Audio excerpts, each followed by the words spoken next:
हमारे बीच में आत्मविश्वास का एक स्रोत है। तप हमारे जीवन को धर्म से जोड़ता है, तप हमारे आत्मा के बल को बढ़ाता है।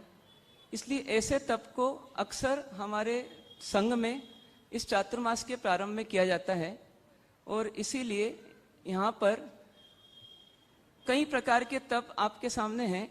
आपको जो योग्य लगे उस तप को आप स्वीकार करें और तप के माध्यम से देवगुरु धर्म से जुड़ें, ऐसा हम लोगों का सबका मानना है।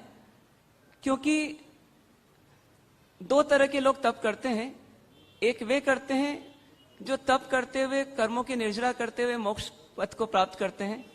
दूसरे वो भी होते हैं जो हम में से अधिकांश हैं कि तप के माध्यम से कम अपनी डिस्ट्रक्टिव एनर्जी को खत्म करते हैं और कुछ क्रिएटिव एनर्जी को प्राप्त करते हैं, जिसके द्वारा उनमें थोड़ा सा धर्म से जुड़ने का एक योग्यता उनकी बनती है।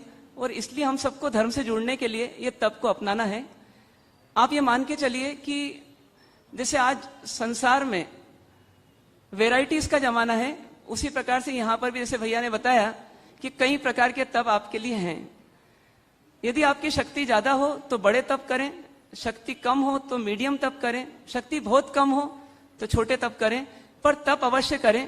तप के माध्यम से आप संघ से जुड़े रहेंगे, देवगुरु धर्म से जुड़े रहेंगे और कहीं ना कहीं आपके कानों में जिन वाणी का स्रोत भी जाएगा, ये मान के चलें। तो सबसे पहला तप है सिद्धि तप। सिद्धि तप से अधिकांश लोग परिचित होंगे, जिसमें कि हम सिद्धत्व की सिद्धि करने के लिए तप करते हैं, यानी सिद्ध पद की प्राप्ति के लिए करते हैं। इसमें हम 1 उपवास 1 पारना, फिर 2 उपवास 1 पारना, 3 उपवास 1 पारना, ऐसा क्रम से 8 उपवास और पारना करते हैं। ये कुल मिलाकर के 44 दिन का होता है। संवत्सरी जब आएगी, मतलब पर्युषण जब आएंगे, तो उस समय 28 हो और अंत में जाकर हमारा पारना हो, ऐसी व्यवस्था इसमें की जा रही है।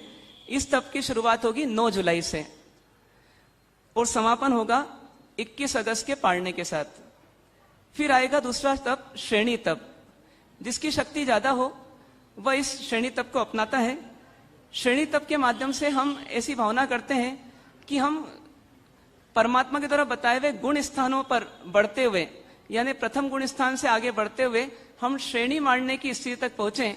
और इसीलिए इस तप को एक भली कठिन तप माना जाए, लेकिन जिसकी शक्ति हो वो जरूर करता ही है और हमें भी करना है। इसके अंतर्गत 1 उपवास 1 पारना, फिर वापस 1 उपवास 1 पारना के साथ अब 2 उपवास 1 पारना, फिर इसके साथ 1 उपवास पारना, 2 उपवास पारना और फिर 3 उपवास पारना। फिर ऐसे ही क्रम से चलते हुए 1 2 3 4 1 2 3 4 5 ऐसे करते करते अंत में जाकर के 8 उपवास और पारने तक पहुंचना होता है। तो कई ऐसे पुण्यशाली और पराक्रमी लोग होते हैं जो इस तप को करते हैं। चूंकि ये 5 महीने का चातुर्मास है, इसलिए इस तप को अपन आसानी से चातुर्मास के दरमियान पूरा कर सकते हैं। और इसकी शुरुआत भी 9 जुलाई से होगी। जिसको भी इसमें पार्टिसिपेट करना है वो भी अपना नाम लिखवा दे। तीसरा तप है बड़े तपों में ही धर्मचक्र तप। धर्मचक्र तप वास्तव में हमें 4 गति का नाश करने के लिए करना होता है और इस तपस्या का प्रारंभ 1 जुलाई से होगा, यानी 14 के पहले त्रयोदशी से होगा, 13 से होगा। इस तप के अंतर्गत ये 82 दिन का तप होता है, जिसमें हम शुरुआत तेले से करते हैं, तेला करके एक पारना, और पूर्णाहुति भी तेला करके फिर पारने से होती है। और बीच में एकांतर करते हैं, जिसमें 1 उपवास 1 पारना, 1 उपवास 1 पारना, ऐसे करते हुए बीच में 37 उपवास और 37 पारने करते हैं। कुल मिलाकर के ये पूरा 82 दिन का 82 डेज का ये तप होता है। ये 3 बड़े तप के बाद एक बिल्कुल छोटा तप यहाँ पर आयोजित है। छोटा तप इसलिए कि हर व्यक्ति जुड़ सकता है। उस तप का नाम है 20 स्थानक तप। कई लोगों ने 20 स्थानक तप किया भी होगा, पर कई नहीं कर पाए होंगे। पर ये 20 स्थानक तप एकांतर से करने की बजाय, जो थोड़ा कठिन पड़ता है, इसको इस प्रकार से आयोजित किया जा रहा है कि आप 5 महीने में 20 उपवास करो। कितने? 5 महीने में 20 उपवास। मतलब मासिक श्रवण करने वाला 1 महीने में 30 उपवास करता है, हमको 5 महीने में डिस्काउंट के साथ सिर्फ 20 उपवास करना है। 20 उपवास भी कैसे करना है कि अष्टमी और 14 इनको पकड़ते हुए चलना है और 5 महीने में आपके 20 उपवास आपको पूरे करना है।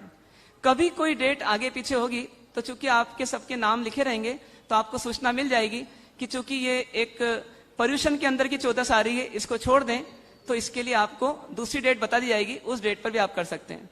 कदाचित कोई व्यक्ति अष्टमी चतुर्दशी नहीं कर पाया तो भी वो किसी भी दिन, महीने में 4 उपवास करना है तो 4 उपवास पूरे कर ले किसी भी तरीके से। क्रिया भी इसकी संक्षिप्त है, इसलिए भाई लोग भी आसानी से इससे जुड़ सकते हैं और इसका पाया डाल सकते हैं। आगे वो इसी हैबिट को कंटिन्यू करें तो पूरे 20 पद की आराधना भी कर सकते हैं, जिसको पाकर के तीर्थंकर नाम कर्म का भी उपार्जन किया जाता है। एक 5वां तप है जो मध्यम तप है, कि सावन मास में प्रारंभ होगा और सावन मास में पूरा हो जाएगा। वह है 11 गंधर तप। 11 गंधर भगवंतों ने परमात्मा का उपदेश सुना और अपने जीवन की राह बदल दी। तो उन गंधर भगवंतों की जो प्रज्ञा थी, जो ज्ञान था, जो क्षमता थी, जिसके कारण उन्होंने उसी भाव में मुक्ति को पाया, तो ऐसा प्रयास हम भी करें। इस हेतु से इस 11 गंधर तप को करते हैं। इसमें 11 उपवास करते हैं और 11 पारने करते हैं, यानी 22 दिन में ये पूरा का पूरा तप पूरा होगा। इस तप की शुरुआत होगी 4 जुलाई से। 4 जुलाई से प्रारंभ होकर के 27 जुलाई को पूरा हो जाएगा और उसके बाद फिर अक्षय यदि तप आदि जो हैं वो 5 अगस्त से चालू होंगे, यानी बीच में 7-8 दिन का गैप भी मिल जाएगा। फिर आता है मोक्ष दंड तप। मोक्ष दंड तप गुरु महाराज का हम डंडा अपनी मुट्ठियों से नापते हैं और जितनी मुट्ठी प्रमाण वो निकलता है, लगभग 20, 22, 18 इस प्रकार से निकलता है। इतने मुट्ठी प्रमाण हम उपवास करते हैं एकांतर के साथ। मान लीजिए 22 मुट्ठी निकली तो 22 उपवास और 22 पारने आपको करना है। यह तब हम इसलिए करते हैं कि यह तब हमें, जैसे डंडा बिल्कुल सरल है, सीधा है, उसी प्रकार से मोक्ष का पद भी बिल्कुल सरल और सीधा है। इसलिए हम मोक्ष दंड तप करते करते मोक्ष पद की प्राप्ति करें, इस हेतु से हम इस तपस्या को करते हैं। कुछ लोग यदि उपवास का तप नहीं कर सकते हैं तो उनके लिए 2 तप और हैं।